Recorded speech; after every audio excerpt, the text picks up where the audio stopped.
This is Lego Marvel Superheroes on the Nintendo Switch. Yeah, the game released many years ago at the start of the last generation of gaming, actually the end of like the 360 era of gaming, and now it's just released and is available on the Nintendo Switch. A little bit weird, but you know what? I like this game, so I thought it might be fun to take a look at it and talk about the game on the Switch platform. So this is the opening segment. This is where you get kind of an initial look at what the experience is like. It's a bit of an action-packed thing. And yeah, so what we're getting here, I believe, is 1080p, or, obviously it's going to be a little bit different if you're on the, undocked, you're on the go.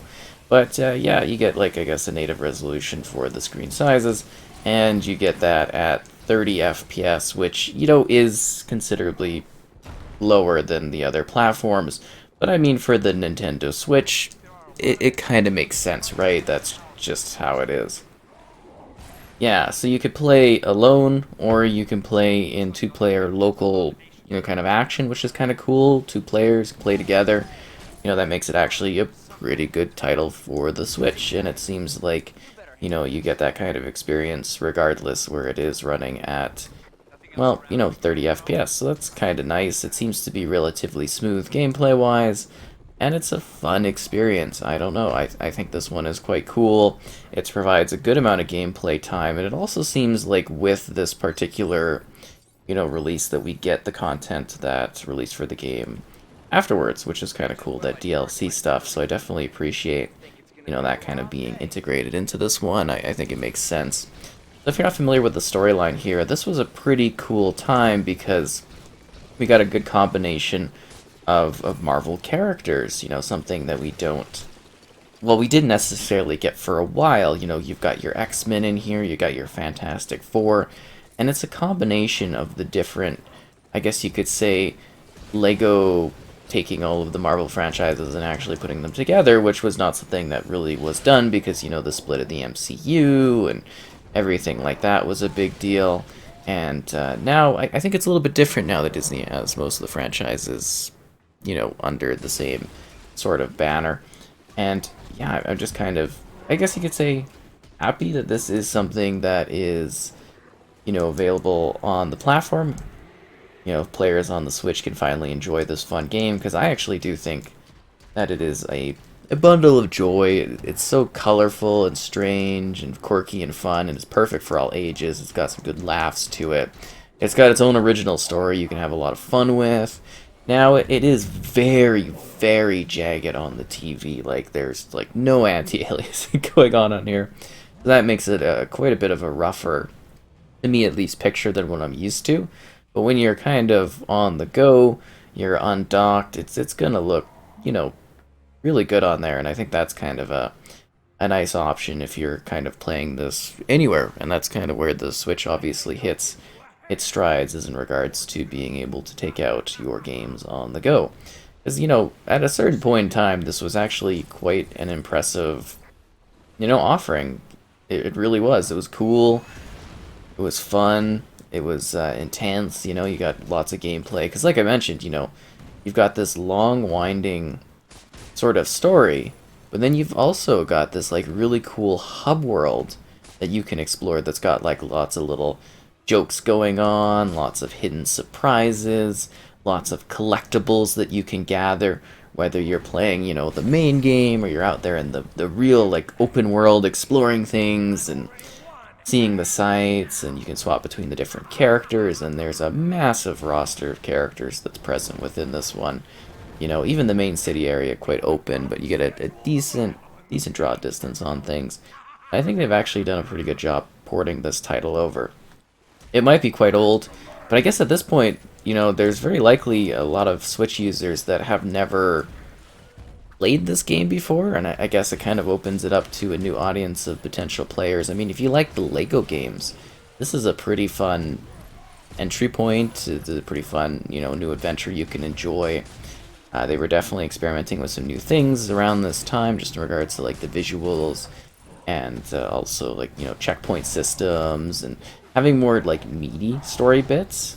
Like there's Hydra stuff in this, and they've got some of the biggest like Marvel baddies in here, and that's kind of fun. I mean, I think that was kind of neat when they did all this stuff, and I like like I said, I thoroughly enjoyed it. Am I used to a little bit of a better picture and a higher frame rate? Because I'm usually on the Series X, and that's running at like 120 FPS right now. Yeah, definitely, it's a lot slower, but the picture quality is decently clear. It is a little like you look in the backdrop, at least for me, it is something that is a little bit like blurry, a little bit blurrier than I'm used to. But I think they still capture the general aesthetic of the game in a clean way, and it makes all the colorful little bits of this experience pop in really nice ways. And I find that to be kind of nice, because it's really, when you're looking at ports like this, especially ones that I've, played quite considerable amounts of time with, it mostly comes down to what are we experiencing here, what's changed, what's different, and that's the fun of this. We need to get the Sand Weekend, and then the Hulk can go and smash. Yeah, lots of fun. Lots of little hidden things you can do, and like I said, replayability, collectibles, gathering, redoing things over and over and over again. That's what the LEGO series is all about. And it's not just about doing it, by yourself. You can play with others, which is kind of fun. Wonder if he has his, like, fire thingy right now? Ugh. It's supposed to have, like, a burning thingy. Ugh. Smash. Yeah, I thought Iron Man usually has, like, a laser ability. I want to rip up the ground. Okay, Tony Stark, you gotta... you blew up by the cannon, that's funny. You gotta blow up this thing. Oh, and there's crazy bosses! And you can play it not just alone, you can play it with another person, which is kind of cool. I mean, it's nice that that feature wasn't cut from the Switch version, because to me that's like a big part of it, is the local co-op option. I really would like them to someday bring back the online stuff, but I mean, even the Switch probably wouldn't be close to handling that aspect in this one. So it's just kind of cool that we get to experience this as is. And all the cutscenes and everything seems to basically all be here. I think that's kind of cool. And it really depends on if you value this as a fun LEGO going experience. This is something, that I played a lot of many, many years ago. Oh, look, it's Spider-Man. It seems quieter, too. I don't know how to describe that, but the game, it's just on the TV, it seems quieter than it usually is, which is weird. Yeah. Spider-Man. This was the fun of this game, is it had all these, like, characters that you weren't getting in the MCU at that time or anything else, and they were all put together in one game. I thought that was nuts. I was like, what? Oh, there goes the Stark Tower. Probably pretty expensive, And I also think it was more comic-friendly, I guess you could say. Like, it's really neat. Like, if you play the second one, there's a second one after this one. They kind of change up the characters again due to the specific time and like the MCU and how characters are being dealt. And that one goes even wilder and like a massive roster. Like obviously you're missing a lot of cool characters that you get in this one, which I thought was really cool for this particular title to have that. But you get some like crazy comic book ones in that game. I actually think, you might find that game to be kind of cool too as well. Outside of just playing this one, I think that one is definitely something that's worth, kind of checking out. I forget it's the A button, right? And there we go. Gonna push this back, and it seems to feel decently fine with the Joy-Cons, I guess. And like I said, it looks a little bit sharper when you've got it on the undocked, on the handheld. It really kind of depends on how you want to play certain things. Spider-Man.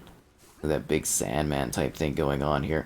Like I said, like you haven't seen these characters actually do anything in a while, and I think that's kind of just funny about this game that makes it so unique, is that they were allowed to do, all of this stuff with it. I thought that was really nice. I think Spider-Man's here to save the day. And since all these heroes exist in the same radius of a downtown area, that's always helpful. Go down and see if we can build this. Oh, it's also really cool. I guess I should mention I assume most people know, but sometimes, people looking at these LEGO games for the first time, you can, like, make your own custom character. So there's, like, this, I don't know what they call it in this one. There's the shield carrier. I don't know if it's got, like, some kind of Avengers branding or whatever, but, there's, like, the shield carrier, and you can go on there, you can make your own, like, custom characters. It's kind of like the launch pad of where everybody kind of goes off. And you know, that was really cool being a thing in that one. Ooh, double hook, double Spider-Man webs, what? But yeah, it's this helicarrier place, and there's like a fun little Easter egg about like Indiana Jones in there. I was thinking about the snakes, and you know, good references. Like, it's so weird being back in this game doing a video on it. Like, I literally just not too long ago did one for the Series X version, so I guess it shouldn't be too strange, but you know, kind of replaying it and then taking a look at it in this way is kind of really neat because you get these like flashbacks of when I reviewed this game back when it first came out. Like, you know, I bought it myself, I covered it back then so many years ago when the generation switched. Like, I played the 360 version of it. If only Hulk could get up to the top of the tower. He doesn't want to be puny Banner. Look how he's all scared. Anyways, yeah, it's just kind of funny that, you know, I'm back here so many years later checking out this game and seeing how it's changed. Oh, come on. Now you're switching into the Hulk after you fall down? Oh, you kill me inside. Anyways, back to being a little figure. And it gives you lots of tooltips. Like, again, this is perfect for that younger audience. You know, if they like the Lego games, they like Marvel. It's got so many fun characters, so many faces, and just an expansive story that you can spend quite a lot of time playing and replaying. That's the big thing. You know, if you can't get enough of the main story, there's so many collectibles and things that you can gather in this one. I think that's kind of fun. Hulk smash. Hulk can't build. Well, I gotta be honest, it's weird that Spider-Man jumped down here for some reason. And you've got AI that helps you too, because a lot of the puzzles, you kind of do them in co-op, but, you know, you don't have to. You could basically, like, you know, you have your, like, in-game AI people, they give you a hand, they do stuff, and I think that's good. Especially for, like, the younger audience that looks at playing this one. That's something that I think matters quite a bit, is that it caters to all audiences. And like I said, this is just, like, the opening story segment. There's this whole massive open world area that's just filled with things to do. And there's so many expansive quests and missions and that. And little side missions, not like full quests, but there's little side things. There's like some Stan Lee type things as well in this. And, you know, that they keep it fresh. And it was definitely something of that era. Like, I can't believe how long it has been since this first came out. Honestly, I am just so surprised about that. Did we kill him? Is Sandman beat? It looks like he's getting back up again. What are we going to do? Talk about your quicksand. I've definitely got a sinking feeling right now. It's time for Hulk to shine. It's also different too. I think this was one of the, not like the earliest, but it's one of the earlier ones when they started doing, you know, the voice acting and stuff. I guess there's been so many titles, Lego-wise, that have released since the silent era of Lego games. That's so funny. That it must be like a weird thing to even mention Lego games that didn't have like sprawling voice acting and chats and stuff. And the Hulk is getting a lot of time to shine here. Hulk smash. Hulk's looking big. Yeah, this is actually a pretty decently quality port of this game.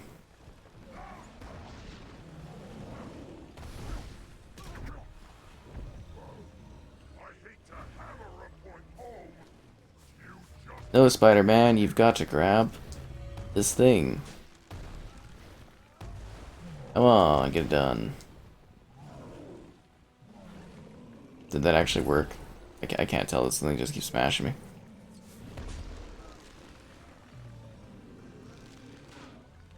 There we go.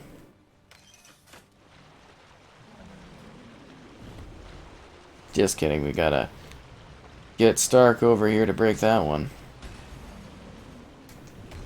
And then we can take down the Sandman. Your spider sense is tingling? Well, good thing we've got Peter Parker here to get it all done. But yeah, they get you using all the characters too. And it's so fun to see the Fantastic Four and like the X-Men in here, and you can go to like the X-Men mansion. It's kind of just cool. And they got like the jail breakout, and they got some stuff in like I think what that park's called, Central Park or whatever, you know, they have fun with it. Hulk smash.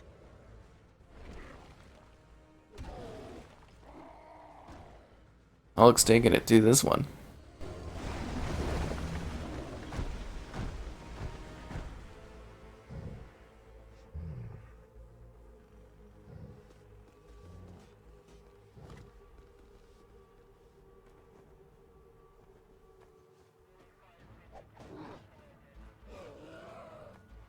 Secure that cosmic brick, Coulson, and make sure it gets to the Fantastic Four's lab for analysis. Yes, sir.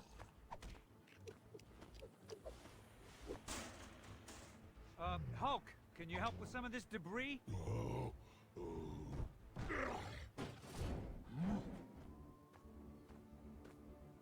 You're calling them cosmic bricks? They came from the sky surfer you encountered.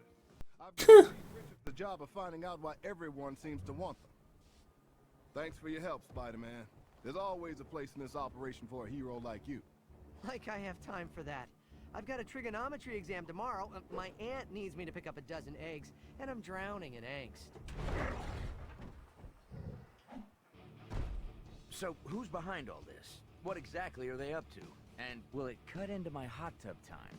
I don't know, I wish I knew, and yes. Tony, get back to Stark Tower and try to get me some answers.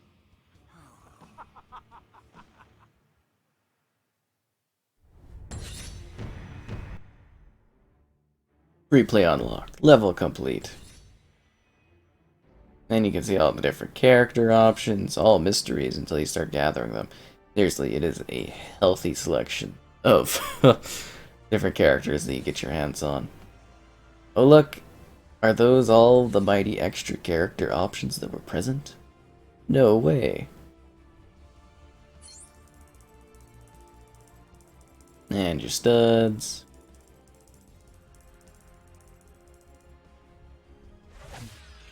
Didn't get the true hero thing. It's mini kits, got nothing.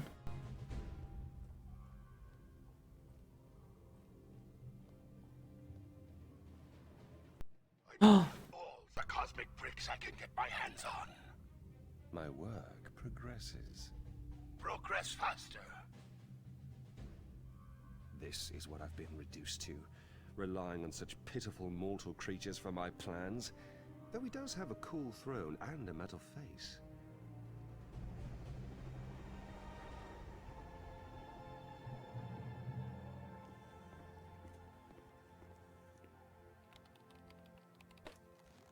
Director Fury, Reed Richards is here.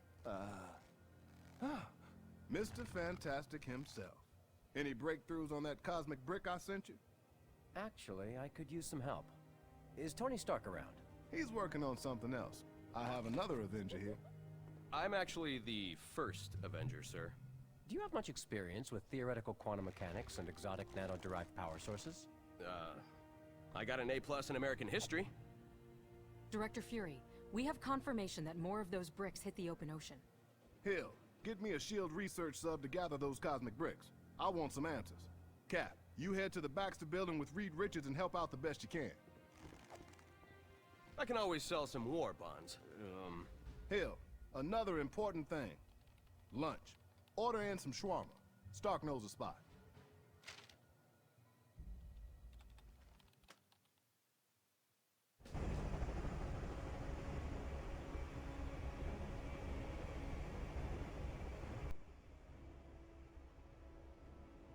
And yes, the base of operations, the SHIELD helicarrier.